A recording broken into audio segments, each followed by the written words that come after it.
প্রিয় আবুল হাসান দাদা ভাই, তুমি অকালে চলে যাওয়াতে আমরা অনেকে মেনে নিতে পারি নাই। কারণ তোমার ভালো কাজগুলো মানুষের হৃদয়ের মাঝে বেঁচে থাকবে। আমি আমার জীবনে তোমার অনেক কাজ দেখেছি, সেটা সোশ্যাল মিডিয়ার মাধ্যমে। তোমার বাড়ি হলো ইন্ডিয়া, আমার বাড়ি হলো বাংলাদেশে। এই ফেসবুক প্ল্যাটফর্মে কাজ করার কারণেই তোমার সাথে পরিচিত, তোমার সাথে আমাদের একটি বন্ডিং তৈরি হয়েছে। তোমার অকাল মৃত্যু আমরা অনেকে মেনে নিতে পারলাম না। তারপরেও দোয়া করি তোমার জন্য, মহান আল্লাহ পাক রব্বুল আলামিন তোমাকে যেন জান্নাতুল ফেরদৌস দান করেন।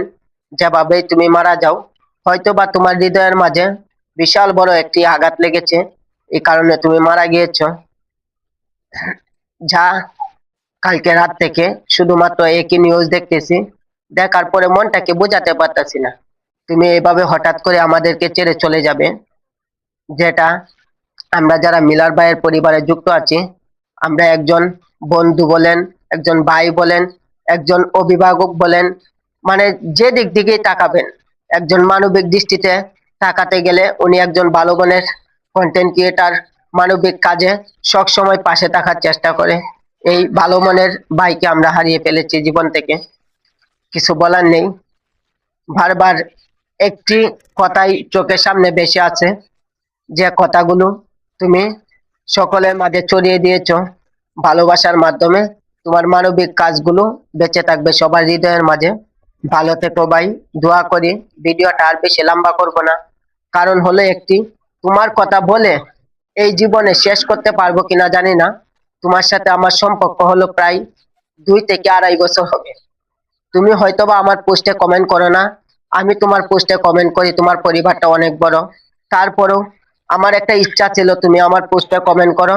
আমি একটা লাইভ অনুষ্ঠান করেছিলাম, সেই লাইভে এসে তুমি আমাকে 1000 স্টারের ভালোবাসা দিয়েছিলে।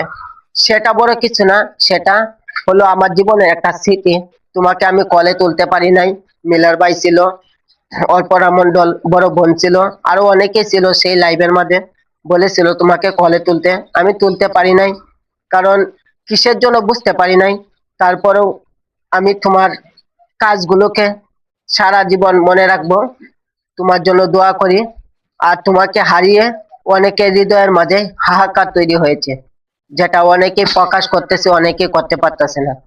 তুমি ভালো থেকো, আবারও বলতেছি, মহান সৃষ্টিকর্তা তোমাকে যেন অপারে খুবই ভালো রাখেন এবং তোমাকে জান্নাতুল ফেরদৌস দান করেন।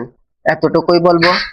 আমার পরিবারের যারা আছেন সকলেই আমার প্রিয় ভাইটাকে যদি ভুল করে থাকে সকলেই ক্ষমা দৃষ্টিতে দেখবেন, আর সকলেই দোয়া করবেন আমার প্রিয় আবুল